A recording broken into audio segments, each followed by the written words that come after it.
Hello. हाँ भैया।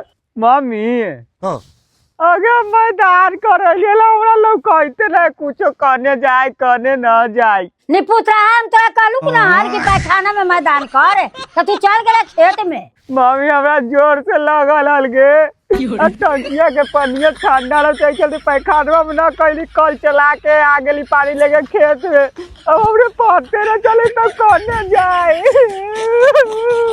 हुए रह अब घामा उगतो तो आइए। ठीक है। मम्मी भूखो लगल लेगे कैसे आए हमरा पतो न चले तो करने रोडवा हाउ करने जाए। केकर खेतवा में है रे? मम्मी हमरा पता चली तो हम न जैती हाल तू पूछते कहाँ है। हमरा पते न कुछ चलाई तो हम कहाँ जाए हमरा कुछ समझे में ना आवते। तनी पुत्र है हुए रह उहा घेर ले हम तो चल गेले।